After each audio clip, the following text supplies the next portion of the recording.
Desde sus orígenes, el hombre se ha preguntado quiénes somos, de dónde venimos, hacia dónde vamos, y se ha detenido ante la disyuntiva filosófica de ser o no ser. Y algunos, buscando respuestas, se han embarcado en viajes hacia lo imposible para materializar un sueño. Uno de los más trascendentes fue Cristóbal Colón, personaje adelantado para su época, aunque la apreciación de su obra y personalidad están totalmente contrapuestas. Lo que inició Colón fue en realidad una catástrofe de proporciones históricas para los pueblos originarios de Cuba. No fue tan bueno, porque los aborígenes eran los señores de este lugar, y al llegar ellos, la vida les cambió totalmente y no para bien. Según el colombista Gay Pickering, este quizás sea el evento más significativo de la historia humana. Es como si todo lo ocurrido en los 5 siglos anteriores llevara a esto, y todo lo ocurrido en los 5 siglos siguientes emanara de esto. Aquel personaje obseso que propuso a reyes y sabios una empresa irracional para sus contemporáneos, logró sus objetivos, convenció.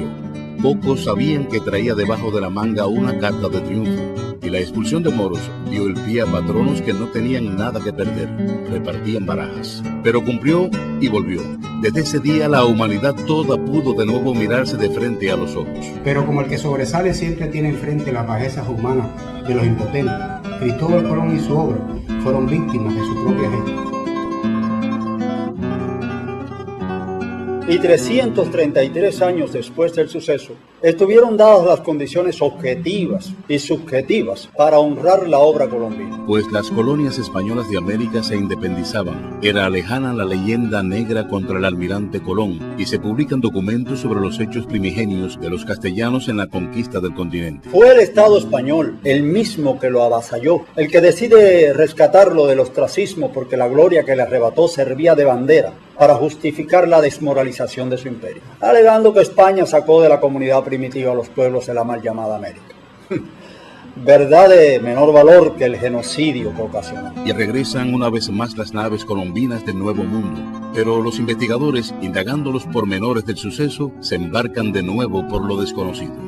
Resulta que contemplan siluetas de un paisaje desenfocado por la lejanía temporal y espacial del hecho histórico, y tienen que consultar traslados y transcripciones repintadas y desenfocadas de testigos no presenciales, porque los documentos originales desaparecieron. Las fuentes documentales que llegan a la actualidad reportando las particularidades del suceso son los resúmenes de las casas y de Hernando Colón, hijo del almirante, y las cartas de relación del propio Colón a Santangel y Sánchez. Esto conduce a tergiversar la realidad, pues la duda de la confiabilidad de algunos relatos propicia que los colombistas asuman que la posición del puerto de San Salvador se indefinió en el continuo espacio-tiempo, lo que más comúnmente se llama vacío de sucesos.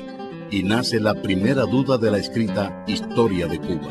Según el colombista Francisco Pérez Guzmán, no existen diferencias abismales ni ventajas epocales entre aquellos protagonistas de una de las grandes aventuras de la humanidad y los contemporáneos que con ciencia o con imaginación han pretendido animarla. El desconcierto y la duda es lo más trascendental, pero solo para un investigador iniciado en el tema o que no ha tratado el asunto desde las diferentes aristas implicadas. Las dudas colombinas más trascendentales y polémicas son las relacionadas con su personalidad y el primer viaje al Nuevo Mundo. De esta última sobresalen las causas que incitaron a realizar el viaje y la localización de los sitios explorados. De Cuba, el entorno más importante y de mejores propuestas ha sido el puerto del primer desembarco. Desde que Las Casas realiza el resumen del diario de Colón como borrador para escribir en Historia de las Indias, hasta que Martín Fernández de Navarrete lo rescata del ostracismo, fue desacertada la reubicación del puerto de San Salvador, pues le atribuyeron el galardón a Baracoa. Esto evidencia el alto grado de importancia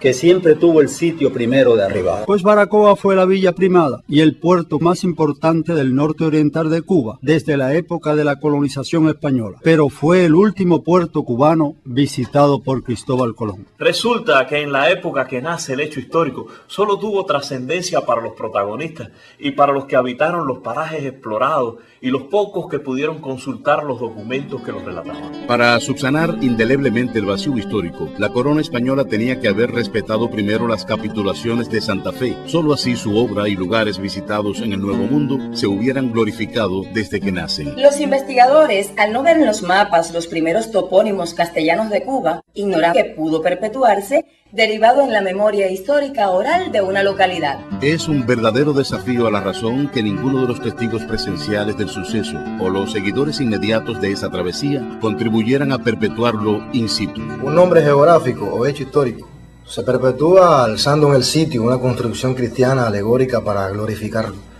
levantando una villa con ese nombre en su entorno, registrando el topónimo en todos los mapas y documentos de la región y por último, honrando el hecho en la memoria histórica inmaterial de la localidad. Pero para la inmensa mayoría de los investigadores, nada se realizó en el entorno y asumen que el topónimo desaparece el mismo día que nace. Esto sucede cuando se omite la primera etapa que corresponde al trabajo de campo con los topónimos, pues una parecida necesidad a la que impele a los peritos policíacos a tomar en consideración el examen de las características del lugar donde ha ocurrido un hecho delictivo es lo que inclina al historiador a procurar el conocimiento del medio geográfico en que ha tenido lugar los hechos o procesos que estudia. Pero es a partir del año 1825, 333 años después del suceso, que se llueven las propuestas colombistas y varios lugares comienzan a disputarse el derecho histórico. Varias investigaciones, exposiciones y eventos se han realizado para responder la duda. En la actualidad está reconocido oficialmente que Bariay es el sitio que soportó las primeras pisadas de Cristóbal Colón en Cuba, pero le son ajenos los elementos que identifican ese entorno colombino, pues la mayoría de las descripciones se han ajustado sin fundamento en las propuestas, como se recortan piezas de un rompecabezas. Sin embargo, los lugareños de la ribera de un entrante de mar cercano lo asumen oralmente en su memoria histórica natal. A continuación, desvelamos esas y otras interioridades del sitio por donde Cuba se mostró al mundo. Hace poco más de medio milenio, un hecho histórico conmovió la humanidad. Cristóbal Colón encontró y reportó por primera vez el espacio geográfico que completaba la esfera terrestre. En su afán por alcanzar los objetivos de aquella empresa, descubre y desembarca en varias islas de un nuevo mundo. Cuba fue una de las agraciadas. Acercóse a la isla de Cuba y tomó la tierra más cercana. Púsole por nombre Juana, y a aquel río conviene a saber San Salvador. Para sus contemporáneos detractores y muchos neófitos de la actualidad, lo único relevante que ocurrió en el lugar de la arribada en Cuba es que fue el primero que pisó. El Salvador de Juana, el puerto de San Salvador, el puerto del Papa. Pero para el gran almirante significó lo mismo que la primera tierra pisada en el Nuevo Mundo después de viajar 37 días sin ver tierra, pues los nombra San Salvador como agradecimiento por la ayuda recibida de Dios Padre. Considerando como cristiano que las primicias y principios se deben al frontal y primer principio, del cual todas las cosas visibles e invisibles manaron, que es Dios, llamó San Salvador. Aquel día, estupefactos maniabones despavoridos huían a protegerse y en lontananza contemplan dioses que venidos del cielo celebraban en inédito areíto. El bey, que tal vez lo justificó, bendecían el señorío, pero aquellos españoles con el pretexto máximo del cristianismo tomaban posesión de la comarca. La ignorancia, el miedo y la impotencia del maniabón no lo impidió. Por el contrario, el estado de ánimo con que contempló el extraordinario acontecimiento propició la divulgación exaltada, y mientras veneraban la imponente cruz encomendada por los señores, perpetuaba el hecho.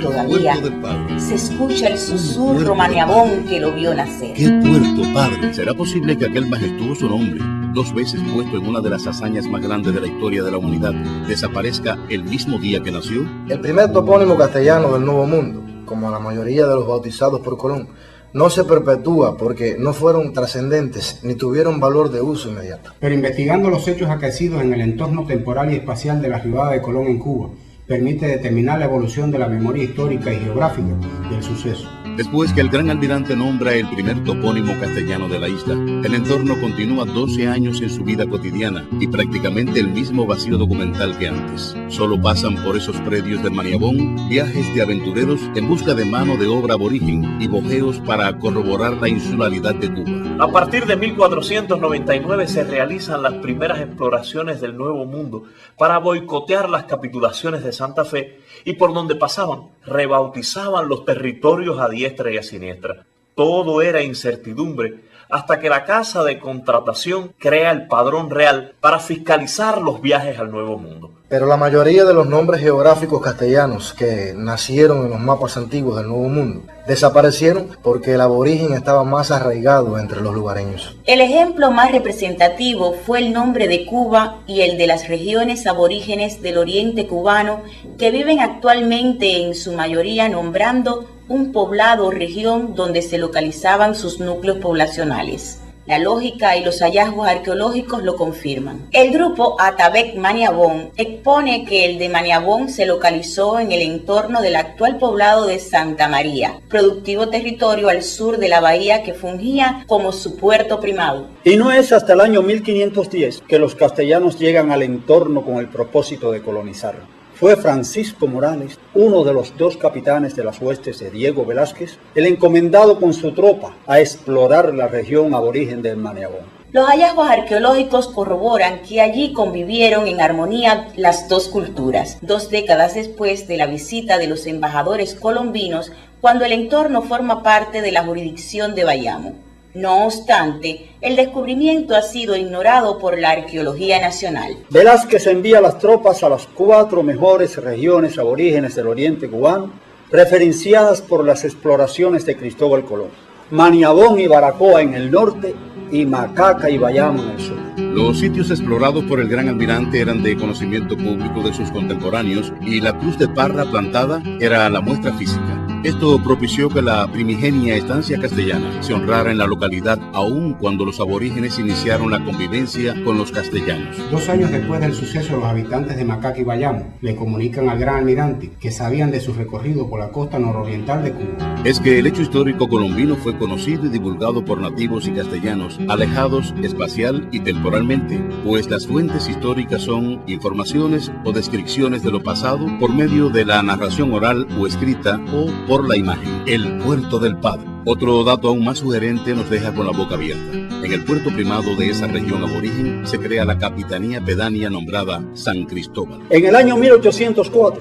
el teniente gobernador de Holguín, capitán Félix del Corral y Menocal, dispuso la creación de 4 capitanías pedáneas en la costa para protegerla de incursiones piratas, entre ellas las de San Cristóbal, que tomaría el nombre de Maniabón a partir de 1856. Pero el hecho no es de gran importancia a no ser por un detalle que llama mucho más la atención. En los mapas oficiales del Viejo Mundo de inicios del siglo XVI, esa bahía aparece registrada con el nombre Puerto del Padre, topónimo castellano controvertido por nombre que abreviado vive aún. Puerto del Padre es un topónimo controvertido por nombre porque en el transcurso del devenir histórico ha variado su forma gramatical en varias oportunidades. Incluso pudo haber tenido otra variación no detectada explícitamente en su origen. Según el prestigioso colombista Antonio Núñez Jiménez, el registro documental más antiguo que llega a la actualidad con el topónimo Puerto del Padre es el mapa de Alonso de Chávez. Y aunque parezca curioso, es el único monumento vivo que conmemora aún la estadía y bautizo de un castellano en el entorno desde antes de 1520. ¿Es que acaso fue más trascendente que el colombino que honró a Dios en ese mismo entorno temporal y espacial? Existen varias teorías al respecto, pero la más recurrida es la que propone que Puerto del Padre es el mismísimo primer topónimo castellano de Cuba. Además, la localización espacial y temporal del topónimo indica que nombra el puerto primado de la región aborigen del Maniabón. Puerto del Padre no desaparece, ni se reconvierte al aborigen como le sucedió a sus vecinos, porque los cristianos maniabones, en comunión con los mestizos aborígenes, lo perpetuaron. El asiduo pronunciamiento y escritura lo entrega a la actualidad como memoria histórica in situ. Su tosudez solo es comparada con el de las primeras villas de Cuba. Quizás el puerto de San Salvador fue abreviado y derivado a Puerto del Padre por el mismísimo Cristóbal Colón o uno de sus contemporáneos cuando lo ponen en sus mapas, pues el espacio documental lo requería. Lo corrobora la síntesis del Cabo de Santa Cruz, otro nombre geográfico colombino bautizado en el segundo viaje a Cuba que se abrevió a Cabo Cruz. La teoría que propone que Puerto del Padre es el puerto de San Salvador ha sido varias veces expuesta por los investigadores desde que en 1825 se publica un resumen de pasajes de la obra del gran almirante, pero la leyenda del origen del nombre, como leyenda al fin, nace muchos años antes. Cristóbal Colón, en su primera navegación por la costa norte de Cuba, entrando a la bahía y viendo la belleza del lugar, él exclama: un puerto, padre. Pero esa leyenda no se ha aceptado como prueba científica, a pesar de estar reconocido por todos los colombistas que el almirante estuvo por ese entorno y que puso nombre a aquel río, conviene saber, San Salvador, por tornar a dar a nuestro Señor el reconocimiento de gracias por sus beneficios en lo primero que veía en aquella isla. Puerto del Padre es un topónimo trascendental, valedor, protector, controvertido y en posesión de un proverbial encanto que le confirió dotes naturales de perpetuidad. El desmontaje del nombre muestra que la esencia lingüística es puerto de Dios, la misma motivación que el puerto de San Salvador. Según Francisco Ramón del Puello, Salvador y Padre, en buena teología, son términos semejantes que se aplican para designar una misma esencia, inseparable en la hipótesis de la Divina Trinidad. Otros patronímicos aplicables a Puerto del Padre: Puerto Primero, Primado, Prístino, del Creador, del Rey, del Señor, del Salvador, de San Salvador. Esto quiere decir que en los predios del Puerto del Padre, idóneo para brindar protección, ocurre un hecho trascendental, o fue lo máximo para su padrino, su puerto primado.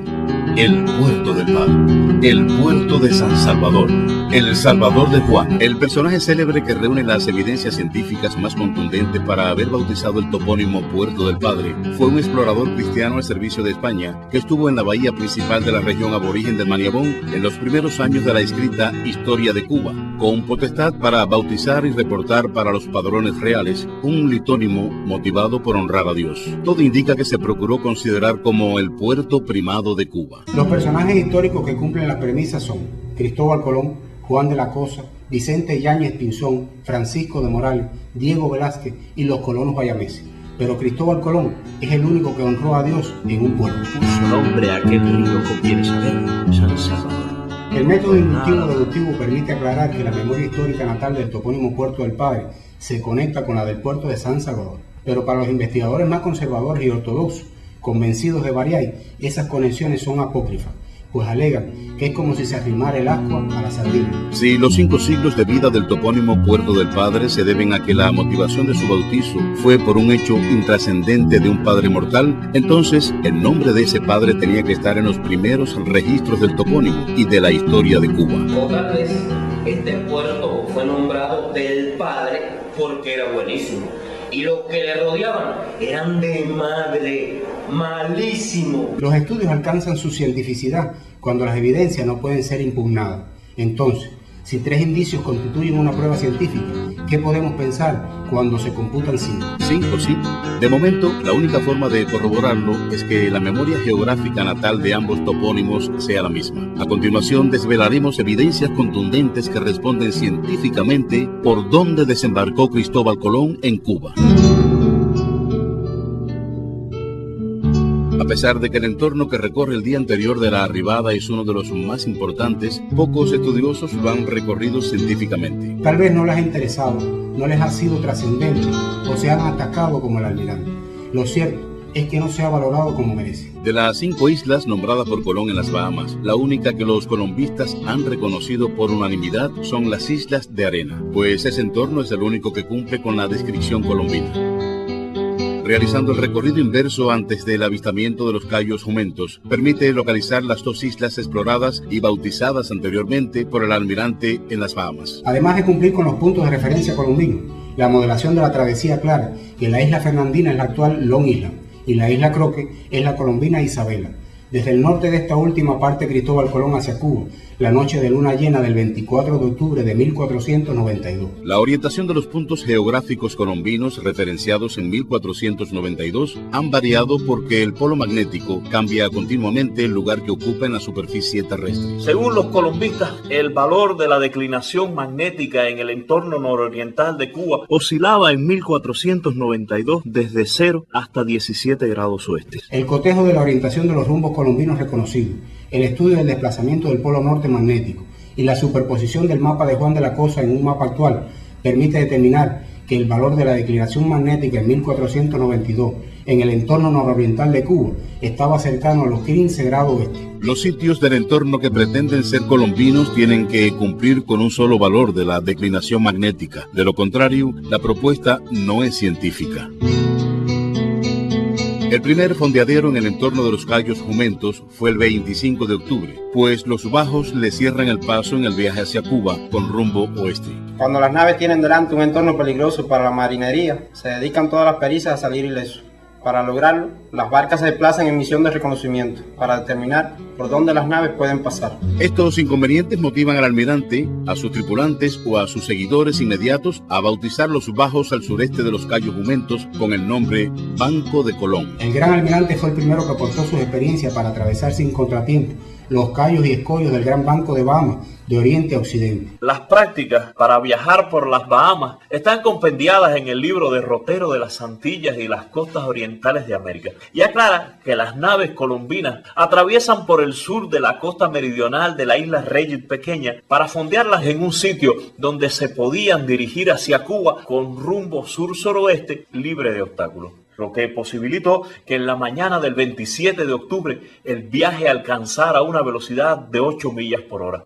Algo inaudito en estos mares tan bajos. Los colombistas ubican el fondeadero de partida definitiva hacia Cuba en los dos extremos posibles, al sur-suroeste y sur-sureste de las Islas Rayet y a 12 o 36 kilómetros. Los variallenses en el mismo Banco de Colón y los padrenses al poniente. Fondearse en el Banco de Colón es irremediablemente desconcertante para un marino.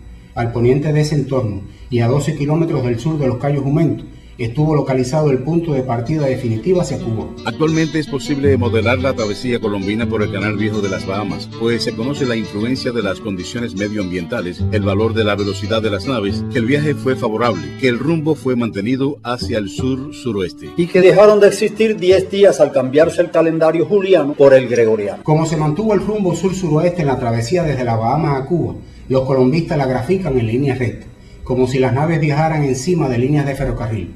Pero el movimiento rectilíneo uniforme solo se alcanza en pruebas de laboratorio. Cuando sobre un cuerpo actúan simultáneamente varias fuerzas, resulta muy complejo calcular por separado el efecto de cada uno. Sin embargo, las fuerzas son vectores y se pueden sumar para formar una única fuerza resultante, que permita determinar el comportamiento del cuerpo. En la navegación de estima se mantuvo el rumbo, pero como no hubo ningún punto de referencia terrestre que era necesario alcanzar, el lugar de arribada en Cuba fue determinado por la influencia de los factores que propician la navegación. Las corrientes marinas y del viento abatieron y derivaron las naves colombinas hacia el poniente. Arribar un poco más al oeste del lugar inicialmente trazado del Zipango ayudaba en el rumbo matriz de la empresa. En el pasado, este canal resultó de gran utilidad para la navegación de los veleros comerciales hacia el oeste. Entonces, de nuevo la gran interrogante.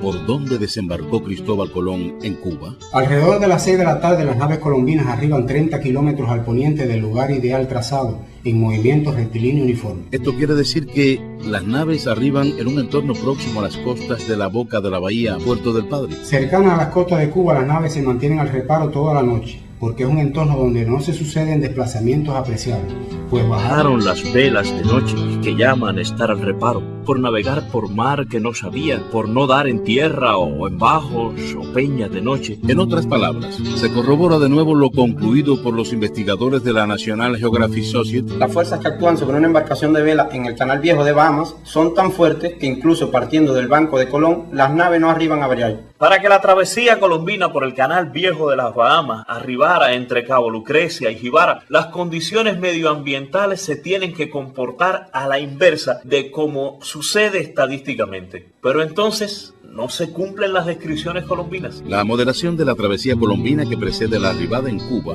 favorece la propuesta por Puerto del Padre, pero para que sea científica tiene que cumplir todos los elementos identificativos colombinos. A continuación desvelaremos los que distinguen el entorno al poniente del Cabo de Cuba. Para los investigadores, ha sido fácil localizar el colombino Cabo de Cuba, pues es uno de los pocos topónimos que están registrados en el mapa de Juan de la Cosa, dueño de la nao Santa María y tripulante de los 2 primeros viajes al Nuevo Mundo. Entonces, parecería que cotejando las bahías colombinas descritas al poniente, según el orden espacial que tienen en el transcrito diario de las casas, se resolvería la histórica controversia de localización de los sitios colombinos del entorno. Pero de eso nada. El asunto es mucho más complicado, pues algunos sitios geográficos de referencia se escapan de ese territorio. Por esto, los colombistas ubican una o varias bahías al poniente de Jíbara. Para las propuestas variallenses, solo el extremo occidental está al poniente de la bahía de Jíbara, y para las padrenses está el entorno desde Puerto San Salvador hasta el extremo occidental. En un mapa de la región al poniente inmediato de la bahía de Jíbara se observan 4 entornos que morfológicamente se asemejan al extremo occidental colombino. El cotejo actual de sus elementos identificables permite determinar científicamente su localización. Una de las datas que mejor lo distingue es la que relata que la costa en estos predios se corre del norte-noroeste al sureste, y con cualquier variación del polo norte magnético, solo una de las propuestas del tramo puede cumplir esta especificación. Los defensores de la hipótesis de Variay han ubicado el entorno en las primeras 3 propuestas, pero el entorno que cumple científicamente es el de la bahía de Nuevita. Otro dato importante que corrobora la propuesta es que 107 leguas o 322 millas separan este punto geográfico de la punta de Maicí. Con las propuestas colombistas de leguas y millas, el extremo occidental se localiza entre Moa y Caibarien. Pero como el estudio meteorológico colombino concluye que se caboteó en Cuba alrededor de 447 kilómetros y desde Punta de Maicí hasta Punta de Maternillo en cabotaje colombino hay 421 kilómetros, entonces un error del 5% en los instrumentos colombinos o en el estudio meteorológico es permisible para corroborar la propuesta. Pero, ¿qué importancia tiene que esté en los alrededores de la bahía de Nuevitas, el entorno que le cerró el paso al Gran Almirante hacia el oeste en el primer viaje al Nuevo Mundo? Que las 11 bahías del tramo estuvieron ante los ojos escudriñadores del Gran Almirante y que el puerto primado de Cuba se localiza al poniente de la bahía de Jíbara.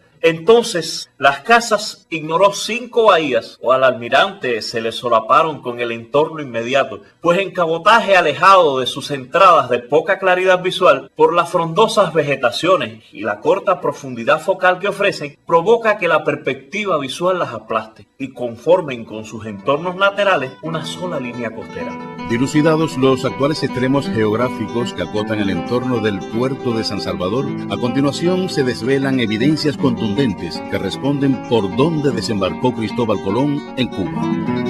Para apoyar lo expuesto hasta aquí o lo reconocido oficialmente en Cuba, a continuación se cotejan las características colombinas del puerto primado en las hipótesis del puerto del Padre y Variay. El puerto primado de Cuba es una de las bahías al poniente inmediato del Cabo Lucrecia, porque en el entorno no hay ningún río que desemboque fuera de una bahía, aunque sus características parecían las de ríos y rías de Europa. Las bahías del entorno que pudieron ser consideradas ríos o rías son las de Bolsa y las de Cuellos de Botella. Su formación lo corrobora, pues nacen de los ríos que al aumentar el nivel del mar anegó las zonas bajas aledañas. Entonces, ¿cuál se parece más a los ríos y las rías de Europa? La profundidad en la boca promedia 20 metros y por su especificación del barloventeo es más ancha que la bahía. Esto excluye a las bahías de Cuello de Botella, que no tienen en su boca esa profundidad y su ancho no es mayor que el cañón. Las naves colombinas fondean dentro de su desembocadura, a 90 metros de la costa, con 20 metros de profundidad y, por supuesto, al alcance de las casas aborígenes para abatirlas. Según los botánicos, la especie de palmas descrita por el almirante para este entorno pudo ser la palma cana o los diversos tipos de yarey, pero su abundancia es la principal evidencia que aporta, pues la boca de esta bahía tiene la facilidad geográfica para que se cultiven natural y exuberantemente esa especie de palmas. Esto sucede en una zona de deposición y recalo, donde la mar está habitualmente en calma, y como la costa oeste de las bocas de la bahía del tramo están defendidas por arrecifes, las palmas que describe el almirante se encontraban hacia el segundo cuadrante. La boca de esta bahía era inhospitalaria para la convivencia humana. Era un sitio habitacional de tercera magnitud, porque sus terrenos eran improductivos, por la alta salinidad o por ser anegadizos, y sus pobladores solo podían ser recolectores, pescadores. Todavía es un socucho si la infraestructura no ha mejorado artificialmente. Los cambios que han sucedido en poco más de medio milenio no impiden acompañar al gran almirante en su arribo a Cuba. Si en 1492 uno de los sitios colombinos descritos se diferenciaba de otro por haber un palmar colmado de sinsontes, actualmente la diferencia debe perdurar, aunque en menor medida. Que aborígenes en 2 canoas huyan y que el bojeo colombino fuera por largo tiempo evidencia que esta bahía es suficientemente grande para propiciarlo. Si Variay es una bahía pequeña, ¿hacia dónde huirían las canoas de los aborígenes? ¿Y por qué el almirante necesitaría explorarla un buen rato, si desde encima de la loma del Cayo Bariay se divisa todo el paisaje de la bahía. Sin embargo, los 75 kilómetros de perímetro costero de la bahía Puerto del Padre justifican esas dos acciones marineras. Los elementos más importantes que caracterizan el entorno de la arribada en Cuba son la categoría de protector y salvador entrante de mar, posicionado en una región eminentemente llana, desde donde se avista una silla, una región montañosa y otra alta.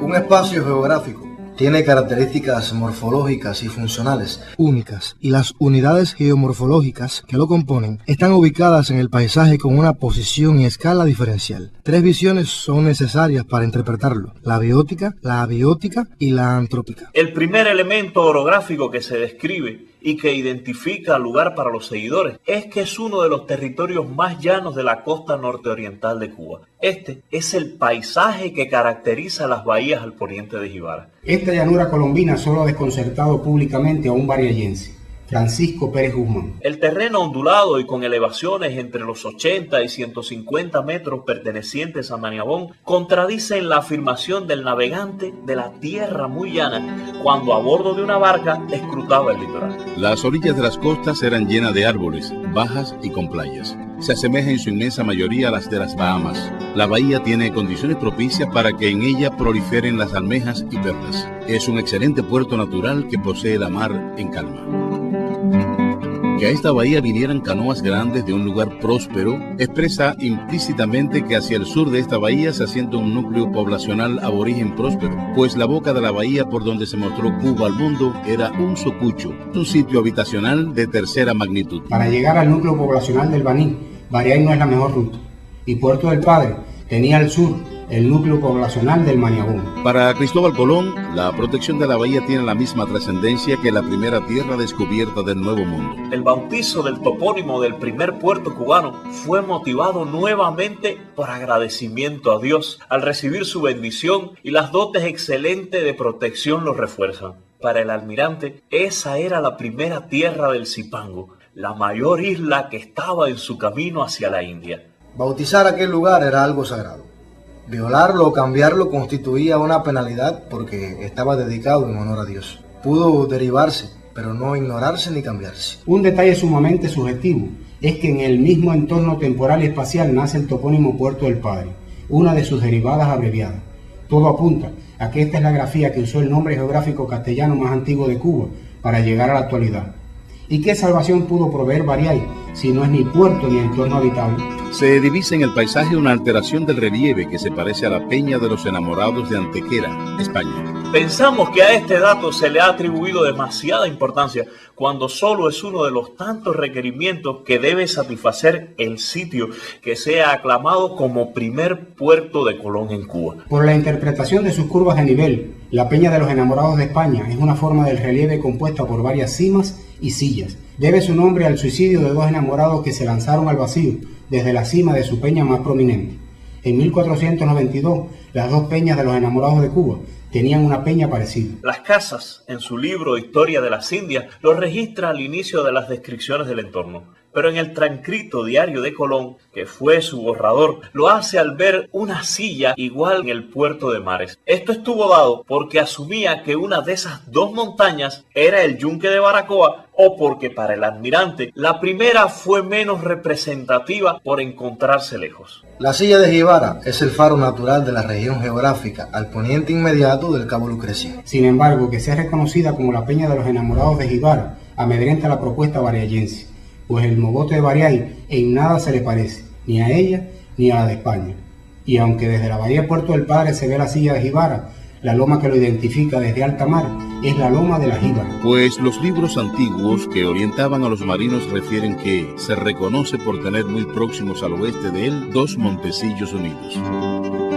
El gran almirante describe características de la isla de Cuba porque ve evidencias de lo que le dicen de esta isla los aborígenes y del Zipango Marco Polo. Esto propicia relatar que Cuba es la isla más hermosa, que tiene buenos puertos y ríos hondos. Los conceptos y acepciones colombinos se prestan a maniobra cuando no se puntualiza la coherencia de su individualidad y generalidad. El almirante advierte que la isla de Cuba está saturada de montañas altas, que no son cordilleras, y que todo el otro territorio es alto como la isla de Sicilia. La isla de Cuba tiene regiones parecidas a esta isla italiana, pero no toda es así. Esta segunda orografía del paisaje referencia a las regiones alturas de Maniabón y las llanuras del centro Camagüey, Las Tunas. Pero el kit del asunto no está en identificarlas, sino en determinar desde qué bahía de la primera región orográfica descrita se avistan. La exploración por el paisaje actual de Bariay y Puerto del Padre permiten discernir el grado de coincidencia con el entorno colombino de arribada en Cuba, aquel 28 de octubre de 1492, pero no determinan todavía su localización científica. A continuación, desvelamos los que completan y distinguen el entorno colombino aledaño.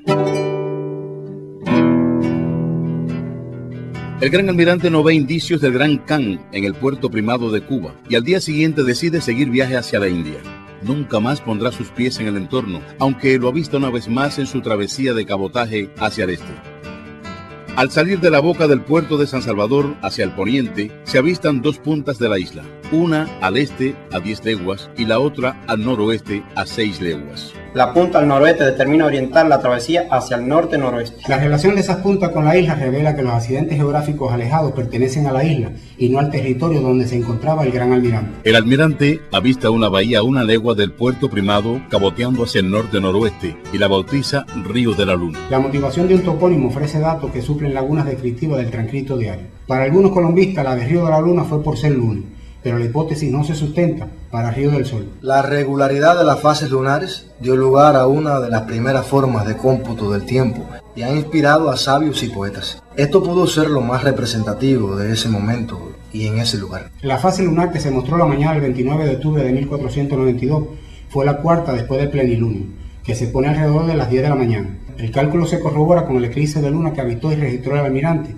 en La Española la noche del 14 de septiembre de 1494. Que la luna se encontrara poniéndose encima de la nueva bahía avistada es relevante para que motive el bautizo del nombre Río de la Luna. Jururú se localiza a 1 kilómetro aproximadamente de la bahía de Bariay.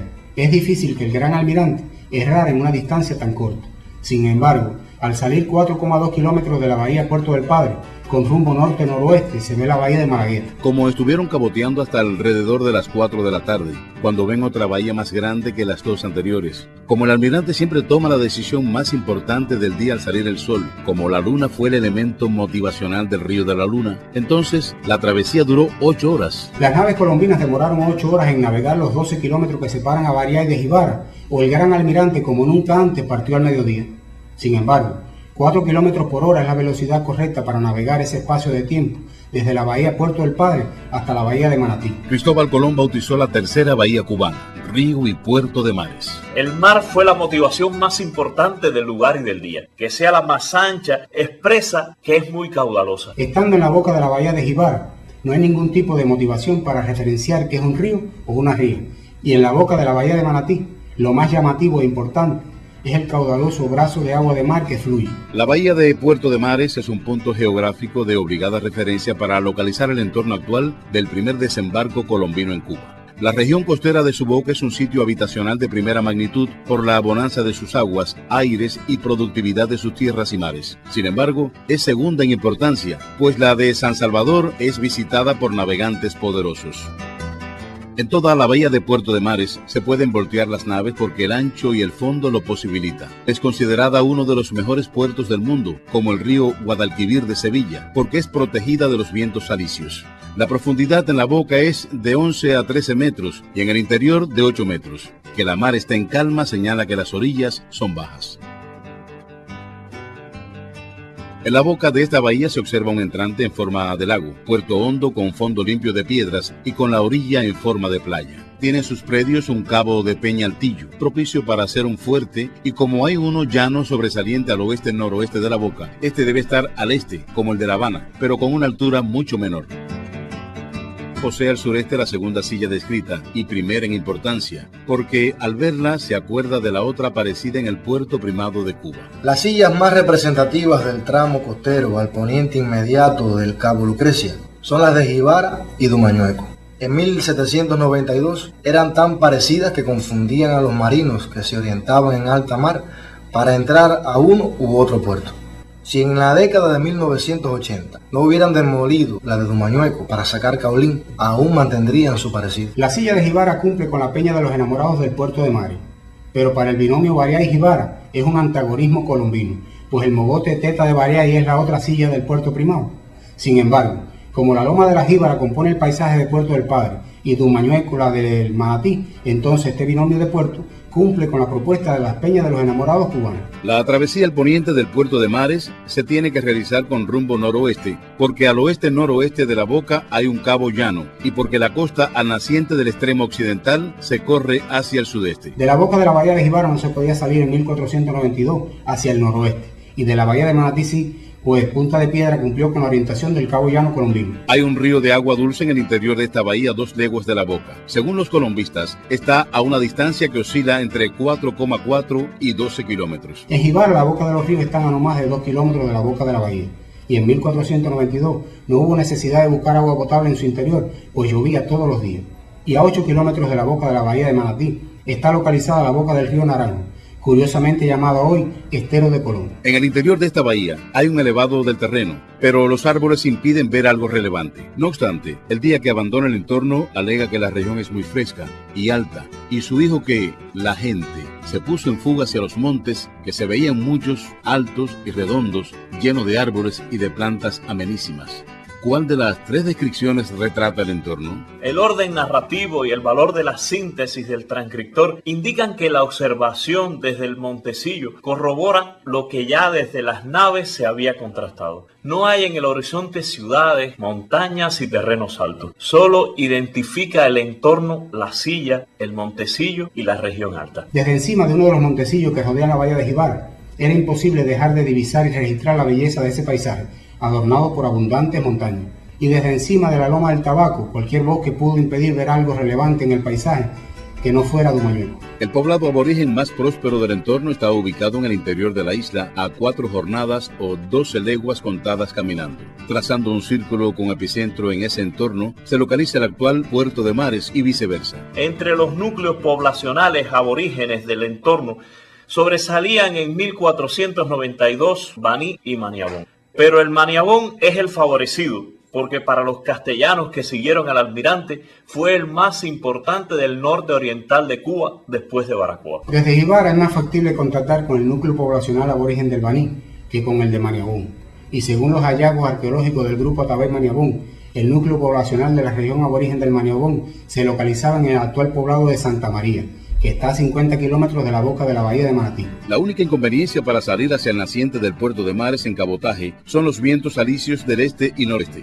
En esta travesía no se describe nada hasta que rebasan Puerto de San Salvador. Aunque el diario no hace alusión a esto, el epicentro meteorológico de las costas recorridas en Cuba estuvo localizado en la boca de la bahía arribada. Así lo estipulan las técnicas de exploración y lo corroboran las cartas a Santángel y Sánchez. Las magnitudes de distancias del cabotaje en las exploraciones de los lugares desconocidos siempre se irradian desde el punto de referencia inicial, el de la arribada. Parten de noche con rumbo este, un cuarto sureste hacia Babeque, reconocida por los colombistas como la actual Gran Inagua.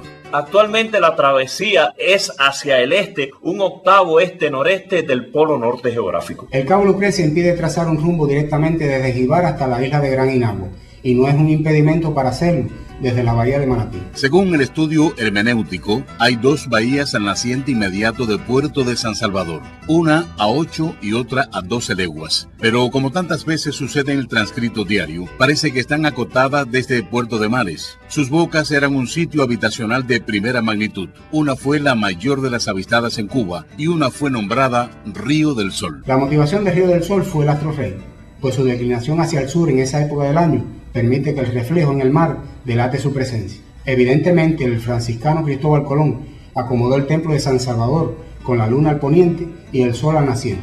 Este es uno de los ejemplos más claros de que el gran almirante escribió su obra para quienes tuvieran los ojos preparados para ver. Entre Jibara y Cabo Lucrecia no hay una bahía de una boca más ancha que la de Jibara, y aunque no es de cuello botella, fue catalogada río porque la amplitud de su boca lo infiere al navegar en un cabotaje alejado de la costa. Navegan 18 leguas desde el puerto primado hasta el Cabo Lucrecia y 15 horas de viaje con rumbo este, un cuarto sureste desde el Puerto de Mares hasta alrededor de las 6 de la tarde. 15 horas de viaje en la navegación desde Jibara hasta Cabo Lucrecia es demasiado tiempo, pues no se relata ningún contratiempo en esa travesía, y es el espacio y el tiempo necesario para navegar desde Manatí.